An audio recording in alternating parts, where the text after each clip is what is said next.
Hello everyone. इस video में हम लोग पढ़ने वाले हैं paradigm for research on teaching, Gagne, Doyle and Shulman. इन्होंने क्या क्या काम किया था और अगर हम टीचिंग में रिसर्च की बात करते हैं तो क्या क्या कंट्रीब्यूशन रहा था। Research on teaching has been influenced by various paradigm and frameworks, यानी कि टीचिंग की फील्ड में जो रिसर्च होती आई है कई सारे ऐसे फैक्टर्स हैं जिससे इस पे असर देखने को मिला है। There are many kind of factors and framework जो इस पे असर डालते हैं, इसको इन्फ्लुएंस करते हैं। हर एक फ्रेमवर्क, सोचने का तरीका या मॉडल, ये अपने आप में एक पर्सपेक्टिव यानी देखने का नज़रिया शो करता है एंड किसी भी एजुकेशनल प्रैक्टिसेस के बारे में हमें नॉलेज देता है कि वो किस तरह की प्रैक्टिस है। Gagne, Doyle and Shulman are the three prominent educational researchers who have contributed significantly to the field of teaching and learning. तो अगर हम बात करें गैग्ने, डॉयल एंड शूलमैन, ये थ्री मेजर रिसर्चर्स हैं। कौन है ये? थ्री मेजर रिसर्चर्स हैं और भी बहुत सारे लोग हैं जिन्होंने टीचिंग एंड लर्निंग की फील्ड में काम किया। अभी फिलहाल हम इन तीनों के बारे में पढ़ने वाले। Each of them has proposed distinct paradigm for understanding and research in teaching. तो बेसिकली हर किसी ने अपने हिसाब से एक एक एस्पेक्ट्स बताया कि टीचिंग में हम कैसे समझ सकते हैं, रिसर्च कर सकते हैं। And hairs an overview of their respective paradigm. And यहाँ पे अब हम लोग पढ़ेंगे उनके रेस्पेक्टिव पैराडिम के बारे में। ठीक है, सबसे पहले है Robert Gagne paradigm. Robert Gagne was an influential educational psychologist. इनके बारे में बहुत बात होती है। इनके कई सारे मॉडल हैं जिनको इंडस्ट्रीज में यूज़ किया जाता है for learning and development. Robert Gagne was an influential educational psychologist known for his work on instructional design and learning theories. तो रॉबर्ट गैग्ने की अगर हम बात करें, काफ़ी ज़्यादा इन्फ्लुएंशियल साइकोलॉजिस्ट माने जाते हैं जिनका काम जाना जाता है इंस्ट्रक्शनल डिज़ाइन में, लर्निंग में और इन सब थ्योरीज में। ठीक है, मतलब जिसमें आप मटेरियल कैसे बनाओगे, आप लर्निंग कैसे इफेक्टिव बनाओगे। His paradigm for research on teaching emphasises the importance of systematic instructional design. जब हम उनकी बात करते हैं रिसर्च की, टीचिंग की, तो उसमें होता है कि कैसे हम एक सिस्टमैटिक इंस्ट्रक्शनल डिज़ाइन बनाएं जिससे कोई भी चीज़ को हम अगर किसी को कुछ पढ़ाना चाह रहे हैं, समझाना चाह रहे हैं, किसी की कोई एजुकेशन में हम हेल्प करना चाह रहे हैं, तो किस तरह से इंस्ट्रक्शंस के थ्रू प्रॉपर एक मॉडल हो जिससे हम ये कर सके, तो इन्होंने बनाया था। ठीक है, नाउ की एलिमेंट्स क्या क्या थे इनके पैराडिम में। सबसे पहले है condition of learning. Gagne frameworks focuses on identifying the condition necessary for effective learning to occur. तो इनके फ्रेमवर्क में फोकस था इस बात पे कि किस तरह से हम लोग इफेक्टिव लर्निंग कर सकते हैं। ठीक है, his framework focuses on identifying the conditions necessary for effective learning. किस तरह से हम लोग इफेक्टिव लर्निंग कर सकते हैं। He categorized different types of learning outcomes such as intellectual skills, cognitive strategies, and attitude, and suggested that different conditions are required for each type.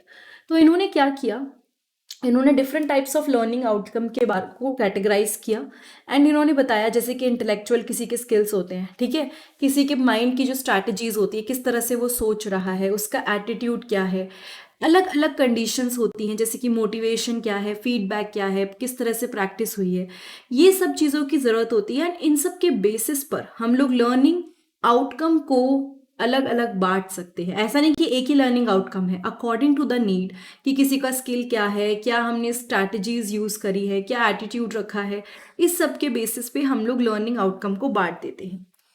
फिर आते हैं इंस्ट्रक्शनल डिज़ाइन पे। Gagne emphasized the need for systematic instructional design that align with the specific learning objective. उन्होंने बोला कि एक proper systematic design की ज़रूरत है जो हमारा लर्निंग ऑब्जेक्टिव है उसके साथ साथ में हमारा इंस्ट्रक्शनल डिज़ाइन चले। ठीक है, एंड इनको ये जो सीरीज ऑफ इवेंट है उन्होंने बोला उसको 9 इवेंट ऑफ इंस्ट्रक्शन, जो कि इसमें कई सारी चीज़ें आती हैं जैसे गेनिंग अटेंशन, आप अटेंशन कैसे गेन करोगे, informing learner of the objective, आप ऑब्जेक्टिव मतलब आप लर्नर्स को कैसे बताओगे कि क्या ऑब्जेक्टिव है, क्या आप अचीव करना चाहते हो, स्टिमुलस प्रोवाइड करना, ठीक है, गाइडेंस देना, उनकी परफॉर्मेंस को देखना, फीडबैक लेना एंड परफॉर्मेंस को असेस करना। बाद में अगर आपको लग रहा है कि कहीं उनका ध्यान पूरी तरह से नहीं है तो उनका ध्यान वहीं पे रहे और फोकस वहीं पे रहे, इन सब चीज़ों को फोकस करना, ये सब गैग्ने के इंस्ट्रक्शनल डिज़ाइन का पार्ट थे। ठीक है, फिर आता है बिहेवियरिज्म। गैग्ने जो उनका पैराडिम था वो बेसिकली कहाँ पे रूटेड है, लाइक कहाँ पे फोकस्ड है, it is in the behaviourism. मतलब ये फोकस करता है ऑब्जर्वेबल बिहेवियर्स पे, यानी किसी भी पर्सन का जो रीइंफोर्समेंट है, फीडबैक बिहेवियर है, मतलब आप समझ रहे हो, जो आप उनको किसी को अवार्ड देते हो तो उनका बिहेवियर चेंज होता है, कोई फीडबैक देते हो तो बिहेवियर चेंज होता है। तो ये गैग्ने का जो ये पैराडिम है ये बिहेवियरिज्म में काफ़ी डीपली रूटेड है, ठीक है। And it also focuses on observable behaviours. ये किस पे फोकस्ड होता है, ऐसे बिहेवियर्स पे जिसको आप ऑब्जर्व कर सको, ठीक है। ये बात समझ में आई। ये आपका एक पूरा पैराडिम हमने डिस्कस किया रॉबर्ट गैग्ने का। Now let's talk about Patrick W Doyle, ठीक है। इनके बारे में हम लोग पढ़ेंगे। ये भी एजुकेशनल रिसर्चर हम बहुत ज़्यादा, मतलब जिसे कहते हैं जिनका प्रभाव बहुत रहा है, ठीक है। इन्होंने पैराडिम डेवलप किया जिसमें फोकस था practical and contextual aspects of teaching and learning, यानी प्रैक्टिकल एस्पेक्ट्स पर। जैसे हम एक तो ना पढ़ा दिया, अब उसको किस तरह से बच्चों को हम सिखाएंगे, मेथड्स कैसे बताएंगे उनको, वो सब चीज़ों पे, लर्निंग कैसे करते हैं, क्या होता है उस प्रोसेस के अंदर, उस सबको यहाँ पे बात करी गई। His paradigm is often associated with the concept of teaching as a moral craft. उनका जो पैराडिम है वो बहुत एसोसिएटेड माना जाता है किससे, कि टीचिंग एक मोरल क्राफ्ट है। और उनके कुछ की एलिमेंट्स हैं, वो क्या क्या हैं वो देख लेते हैं। सबसे पहले है practical knowledge. Doyle argued that effective teaching is not just about following prescribed methods but also involve practical wisdom and judgment। तो वो ये कहते हैं कि अगर आप अच्छे से इफेक्टिव वे में पढ़ाना चाहते हो तो ऐसा नहीं है कि किसी ने कोई मेथड लिख दिया बस हमने उसको फॉलो कर लिया, that is not the case. But यहाँ पर हम लोग प्रैक्टिकल विजडम्स, जजमेंट, हर एक चीज़ को लेके चलते हैं कि हमें एक्चुअल कैसी नॉलेज है, हम जज कैसे कर पा रहे हैं, ये सब चीज़ों पे हमारा फोकस होता है। Teachers should be able to adapt to their teaching to the unique need of their student and the context of the classroom. Teachers जो होते हैं, जो पढ़ा रहे होते हैं, उन्हें एक्चुअली प्रैक्टिकली क्या ज़रूरत है, मतलब बच्चों की क्या ज़रूरत है, क्लासरूम का कॉन्टेक्स्ट क्या है, किस संदर्भ में मतलब बच्चों को टीचर्स पढ़ा रहे हैं, that need to be taken care of, right. उसके बाद आते हैं रिस्पॉन्सिव टीचिंग पे। Doyle emphasise the importance of responsiveness to students need and interest. यानी कि डॉयल ने क्या किया, एम्फिसाइज किया किस पे, इम्पॉर्टेंस ऑफ रिस्पॉन्सिवनेस, की मतलब बच्चों की नीड एंड इंटरेस्ट पे ध्यान देना, ठीक है, उस पे फोकस किया गया। Effective teachers are attuned to their students and can adjust their instructions accordingly. According to the Doyle, जो effective teachers यानी जो teachers होते हैं वो अपने जो बच्चे होते हैं उनको पढ़ाते हैं, कैसे पढ़ाते हैं, मतलब वो उनको पढ़ाते हैं अकॉर्डिंग टू द, जो उनके बच्चों की डिमांड होती है, अपने इंस्ट्रक्शंस को, पढ़ाने के तरीके को वो एडजस्ट करते हैं अकॉर्डिंग टू द जो भी बच्चा है उसके बेसिस पर, ठीक है। उसके बाद है classroom management. Doyle paradigm recognizes that effective classroom management and discipline are essential for creating a conducive learning environment. उन्होंने ये बोला कि अच्छे से क्लासरूम को मैनेज करना, क्लासरूम मैनेजमेंट, इफेक्टिव स्ट्रैटेजीज को यूज़ करना बहुत ज़्यादा ज़रूरी हो जाता है। किसके लिए, एक प्रॉपर लर्निंग इन्वायरमेंट क्रिएट करने के लिए इट बिकम्स वेरी नेसेसरी, ठीक है। उसके बाद आते हैं Lee Shulman paradigm. Lee Shulman is known for his works on pedagogical context. देखिए अलग अलग लोगों के पर्सपेक्टिव से हम पढ़ रहे हैं। अब एक बात ये है कि इनका जो काम है वो बहुत वास्ट है, ऐसा नहीं है कि मैं एक पैराग्राफ में लिख के आपको पढ़ा सकती हूँ, बट अभी हमें फिलहाल तीनों का जो रिसर्च और टीचिंग में जो तीनों का थोड़ा बहुत योगदान था, एक्चुअली बहुत ज़्यादा था, बट उसको थोड़ा बहुत पढ़ना है, ठीक है। ली शूलमैन पैराडिम में, ये मैंने इसके ऊपर पूरी डिटेल में वीडियो कवर करी है, आपको मेरे चैनल पे मिल जाएगी, बहुत ही डिटेल में मैंने वीडियो कवर करी है इनके ऊपर। Lee Shulman is known for his work on pedagogical content knowledge. इसको स्पेसिफिकली बहुत हाईलाइट किया गया, PCK, that is pedagogical content knowledge.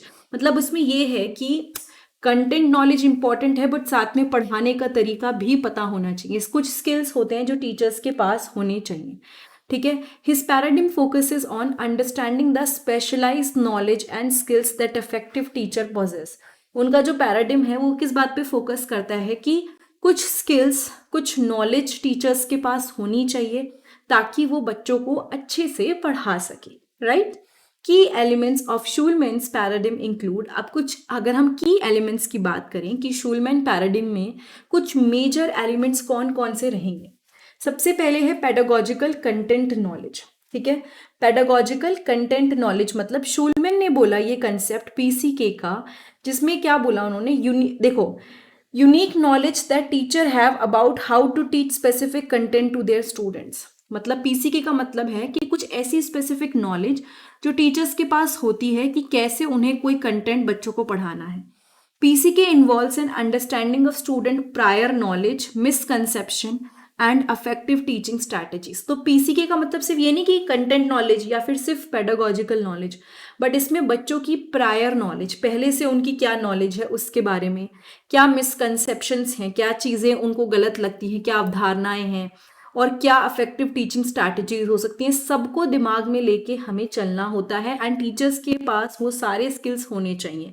Like they should have content knowledge, they should have pedagogical knowledge, यानी कि कैसे पढ़ाना है, right. Reflective practice. Shulman emphasize the importance of reflective practice among teachers. Shulman ने क्या किया, उन्होंने एम्फिसाइज किया, फोकस किया किस पे, रिफ्लेक्टिव प्रैक्टिस अमंग टीचर्स, कि टीचर्स के पास ना मतलब अपने टीचिंग मेथड को, जैसे आप एक क्लास में पढ़ा के निकलते हो तो आप हमेशा अवेयर होते हो कि मैंने अच्छा पढ़ाया कि बुरा पढ़ाया। तो अफेक्टिव टीचर्स क्या करते हैं, अपना रिफ्लेक्शन करते हैं अपने टीचिंग मेथड्स का, ठीक है, अपनी लर्निंग का, अपने इंस्ट्रक्शनल डिसीजंस का, कि हमने किस तरह से पढ़ाया, कहाँ पे कमी थी, कहाँ पे अच्छा कर सकते हैं, इन सब चीज़ों पे वो फोकस करते हैं, राइट। उसके बाद है expertise in teaching. Schulman paradigm acknowledged that teacher is a complex profession that requires the development of expertise over time. Schulman paradigm ये बोलते हैं कि टीचिंग एक ऐसा कॉम्प्लेक्स प्रोफेशन है जिसमें आपको धीरे धीरे धीरे एक्सपर्टीज होती है। कोई पर्सन फर्स्ट डे से टीचिंग में तो बेस्ट नहीं हो सकता। विद टाइम, सपोज कोई 10 साल से टीचर है और कोई 1 साल से टीचर है, ज़मीन आसमान का फर्क होगा, बट इसका मतलब ये नहीं कि ये खराब टीचर है, इसका मतलब ये है कि with time they will become better, है ना। तो ये एक ऐसा प्रोफेशन है जिसमें आपको एक्सपर्टीज होती है धीरे धीरे, एंड एक्सपर्ट टीचर्स के पास एक काफ़ी डीप अंडरस्टैंडिंग डेवलप होती है सब्जेक्ट मैटर की, पेडागोजिकल टेक्निक्स की, अपने बच्चों की, इन सब चीज़ों पे वो फोकस कर पाते हैं, right. So this was the whole concept of paradigm for research on teaching. See, इसके ऊपर डिटेल में अलग अलग वीडियो मैंने कवर करी हुई हैं, बट बिकॉज अभी आप लोगों को एक पर्टिकुलर टॉपिक पढ़ाना है जिसमें बहुत वास्ट में टॉपिक्स को सब टॉपिक्स को इंट्रोड्यूस नहीं कर सकती हूँ। अगर आपको कोई डाउट है तो प्लीज़ कमेंट सेक्शन में बताइएगा, बट अगर वीडियो अच्छी लगी है तो फटाफट से चैनल को सब्सक्राइब कर लीजिए, वीडियो को लाइक कर दीजिए, शेयर कर दीजिए, प्लेलिस्ट ज़रूर चेक कीजिएगा, you will find many useful videos there. And अगर कोई डाउट होता है या फिर आपको कोई पर्टिकुलर वीडियो नहीं मिल रही है तो कमेंट करके ज़रूर बताइएगा। Thank you so much.